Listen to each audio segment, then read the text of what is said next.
Desde que o homem começou a habitar a Terra, ele convive com terremotos. E isso tem muito tempo.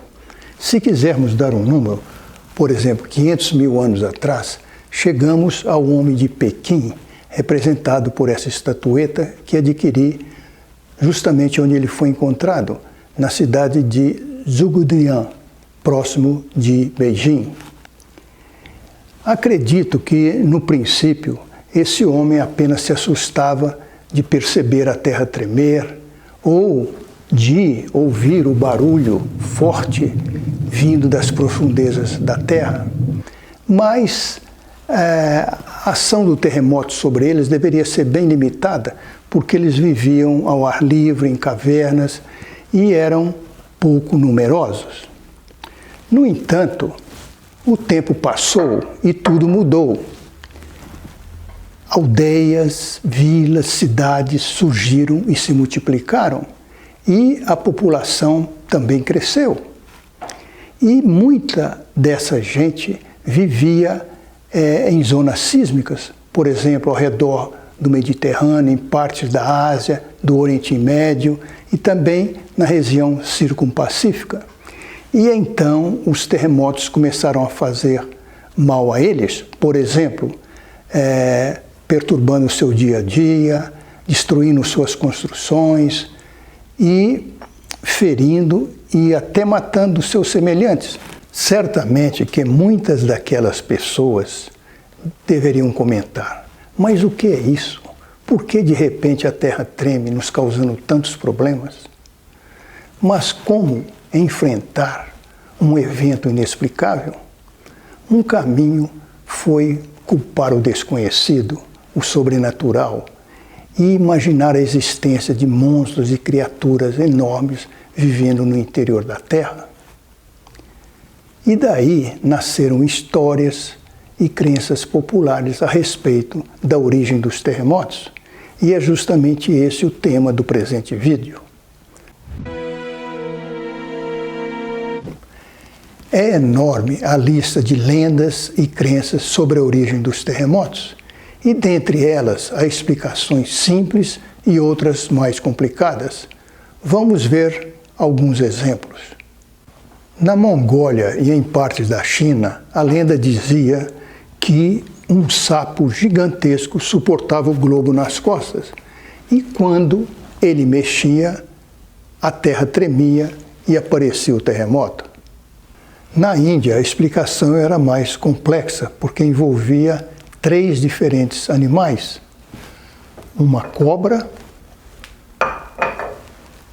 uma tartaruga e 4 elefantes. E era preciso empilhar todos eles. Na base estaria a cobra, sobre ela a tartaruga, que suportaria os 4 elefantes, e acima de tudo estaria o globo terrestre. Aqui estão os animais devidamente posicionados e o globo terrestre acima deles. Segundo a lenda, um terremoto acontecia quando um dos animais mexia. A próxima lenda talvez não seja tão especial, mas o local de sua referência é fantástico. Trata-se da península Kamchatka, situada no extremo leste da Rússia, também conhecida como Terra do Gelo e do Fogo, porque possui mais de 100 vulcões, sendo 28 deles ativos. Realmente o local é fascinante, um dos mais extraordinários que já visitei. Estou nas proximidades do vulcão Kronostik, com 3.528 metros de altura. Sua última erupção foi em 1923. No Vale dos Geysers, ao lado do piloto Alec, que nos conduziu em voos rasantes sobre crateras de vários vulcões. Como o Mali Semyashik, ou vulcão do Lago Azul. Aqui o Avanshinsky, próximo da capital Petropavlovsk. Ao saber que eu pilotava ultraleves, Alec ofereceu-me o comando do helicóptero, que curti por 15 minutos voando acima do mar Okhotsk. Bem, voltando à lenda de Kamchatka, existiria uma deusa chamada Tuli, que transportava o globo terrestre num trenó puxado por cães. Acontece que os cães tinham muitas pulgas e quando paravam para se coçar, essa movimentação produzia terremotos. Agora vamos à Grécia Antiga, terra de muitos deuses, inclusive um dedicado aos terremotos. Trata-se de Poseidon, o deus dos mares e dos terremotos. O povo acreditava que quando ele estava de mau humor, batia o tridente, provocando terremotos e tsunamis. Naquele tempo até que fazia sentido pensar em um deus marinho, pois a Grécia, junto ao Mediterrâneo, já sofreu e poderá sofrer novos tsunamis desastrosos. Mesmo sendo o causador de grandes terremotos e tsunamis, será que o povo grego acreditava que Poseidon teria um lado bom? Ele protegeria o povo grego? Pois uma história diz que sim, que Poseidon agiu para beneficiar os gregos. Vamos ver essa história. Este é Herodes, um famoso historiador grego que, dentre outros temas, descreveu batalhas entre gregos e persas. Uma daquelas histórias relata o cerco de 3 meses que os persas impuseram a Potideia. Porém, não tiveram êxito, porque a cidade era fortificada e protegida por muralhas. Os persas acabaram descobrindo que existiam longos períodos de maré baixa e então optaram atacar a cidade pelo mar. Herodes relatou que na hora do ataque as águas haviam recuado demais, porém, em seguida, ocorreu uma enchente no mar mais alta do que qualquer outra anterior. Quem não sabia nadar se afogou, os que escaparam foram mortos pelos homens de Potideia. E como Poseidon entrou nessa história? Herodes escreveu: quando o oceano se levantou, salvando uma cidade grega do ataque persa, o fato foi atribuído ao deus Poseidon. Em outras palavras, o povo acreditou que Poseidon protegeu os gregos usando as águas do mar. Vamos ver a interpretação científica dos relatos de Herodes. O acontecimento se encaixa perfeitamente como um tsunami. Recuo e retorno violento das águas. Há indicação de um tsunami ocorrido no ano 479 a.C., que fez estragos consideráveis na cidade de Potideia.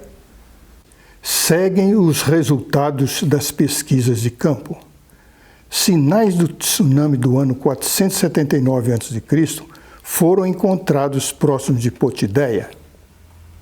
Escavações identificaram uma camada de areia clara intercalada com sedimentos escuros. Na areia clara, transportada pelo tsunami, havia restos de cerâmica e de conchas com idades de 500 anos antes de Cristo, com precisão de mais ou menos 30 anos. Tal pesquisa foi conduzida pelo professor alemão Klaus Reithacker. Em conclusão, podemos dizer que o tsunami existiu e o relato de 2.500 anos atrás contém uma porção verídica. É hora de irmos ao Japão, que também cultivou seus mitos. A lenda mais conhecida surgiu na capital Edo, logo após um terremoto matar mais de 7.500 pessoas. Em seguida ao tremor, surgiram pela cidade xilogravuras parecidas a esse cartão postal que tem como figura principal um peixe negro gigantesco parecido a um bagre. Seu nome era Namazo e, segundo a crença, ele vivia no lodo por debaixo das ilhas japonesas e, quando mexia, provocava o terremoto. Quem combatia o Namazo era o deus Kashima, que possuía uma pedra sagrada para subjugá-lo, conforme mostra a figura. Porém, nem os deuses são perfeitos. Muitas vezes, vencido pelo cansaço, Kashima dormia e o esperto Namazo escapulia para provocar novos terremotos. Nessa figura, fica claro que Kashima chegou atrasado, pois o terremoto já havia acontecido e feito estragos na cidade. As xilogravuras se tornaram populares e muitas eram usadas nas casas como talismã contra terremotos. Porém, alguns temas não eram tão ingênuos como poderia parecer à primeira vista. Aqui o Namazo está sendo atacado ferozmente por comerciantes e damas da noite, moradoras do distrito da Luz Vermelha, pois todo o bairro foi destruído pelo terremoto de Edo. Observe na parte superior esquerda do desenho um grupo de artesãos correndo para salvar o Namazo do massacre. Este grupo não tinha interesse na morte do Namazo, pelo contrário, desejava que ele sobrevivesse para produzir outros terremotos, pois dessa forma os profissionais teriam mais trabalhos e ganhariam mais dinheiro para reconstruir as casas danificadas pelos sismos. De certa forma, o conteúdo daquelas xilogravuras espelhava parte do pensamento e do comportamento da sociedade japonesa da época.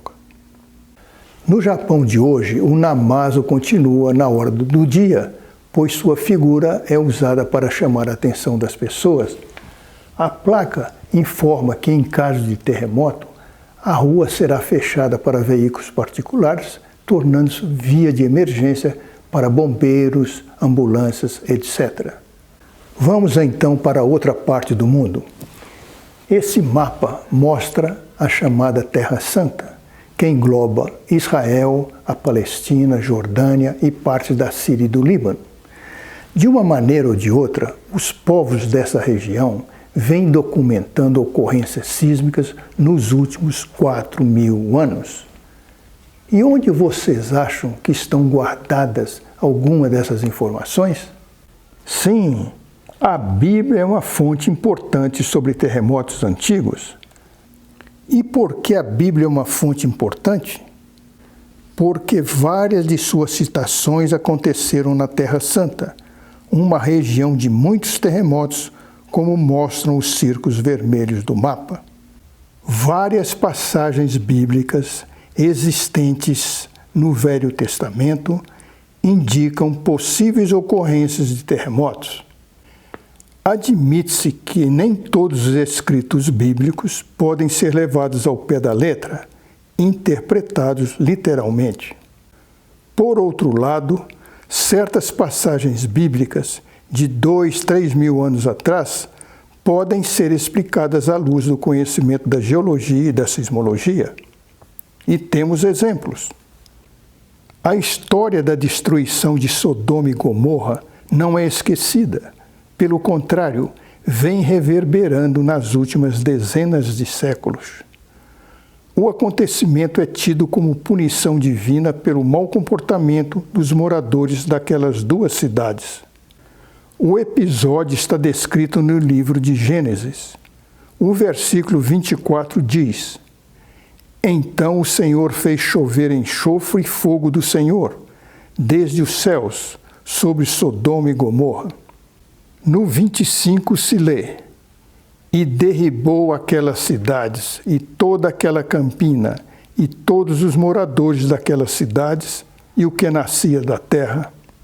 E o 26 diz: E a mulher de Lote olhou para trás e ficou convertida numa estátua de sal. No entanto, é possível explicar o caso Sodoma-Gomorra segundo a geologia e a sismologia. Tudo indica que ocorreu um terremoto forte que provocou desabamentos, incêndios, inclusive deixando marcas na superfície do terreno. Ao quebrar, o terreno produz uma falha que provoca o terremoto. Naquele instante, a liberação de energia em forma de ondas elásticas e de bastante calor. O calor pode incendiar gases e óleos se presentes no plano da falha, que gerou o terremoto. E sabemos da existência de gás e petróleo na região da Terra Santa. Possivelmente, esta foi a origem do fogo que atingiu Sodoma e Gomorra. Lembro que existem relatos de incêndios no campo, logo após os terremotos de 1857 e 1872 na Califórnia. A presença de domos de sal na região do Mar Morto dá suporte geológico à história da mulher de Lote. Fraturas e ações erosivas em colunas de sal podem criar, ao longo do tempo, formas diversas, inclusive parecidas a feições humanas. E são tantas feições semelhantes naquela área que começaram a chamá-las, ironicamente, de harém de Lot. Ano passado, viajando pelo Irã, conheci uma catedral no interior do país e, como sempre fico ligado em coisas de terremotos, chamou-me a atenção uma pintura sobre Sodoma e Gomorra e gostaria de mostrá-la a vocês. Na ampliação da figura, vê-se em primeiro plano Lot deixando a cidade apressadamente, tendo um anjo à sua direita e ao lado suas duas filhas, também protegidas por outro anjo. Ao fundo, algumas partes da cidade estão em chamas. Estima-se que o episódio de Sodoma e Gomorra aconteceu 2100 anos antes de Cristo e que a magnitude do sismo foi de 6,8, de acordo com o respeitado sismólogo israelense Ari Ben Menahem, um homem com mais de 90 anos e ainda produzindo ciência. Aproximando-se do final desse vídeo, desejo mencionar um sábio da Grécia Antiga. Refiro-me a Aristóteles, o homem enciclopédia do seu tempo e que também se interessou por terremotos. Como bom observador da natureza, Aristóteles correlacionou eventos vistos no dia a dia, como raios, vendavais e tempestades, com fenômenos subterrâneos, como são os terremotos. Para Aristóteles, o fluxo de vento pelo interior da Terra comprimiria as rochas, gerando sismos. Tal ideia permaneceu viva por séculos. Tal proposição, aparentemente simplista, representou um extraordinário avanço na maneira de pensar, pois envolveu forças mecânicas para explicar os terremotos. Com isso, Aristóteles descartou elementos míticos como os causadores dos sismos. Outra observação inteligente de Aristóteles foi de que, durante um terremoto, solos macios sacodem mais intensamente do que terrenos de rochas duras. Esses dois prédios, de características arquitetônicas semelhantes, sob o efeito do mesmo terremoto, vibrarão de forma diferente porque estão acima de terrenos distintos. O gráfico mostrando acelerações do terreno nos dois tipos rochosos prova o acerto de Aristóteles 2 milênios atrás. Se tais ensinamentos pudessem ser considerados durante todo o tempo, imagino que vários desabamentos de construções seriam evitados. No entanto, nem sempre é possível fazer o melhor. Muito obrigado pela atenção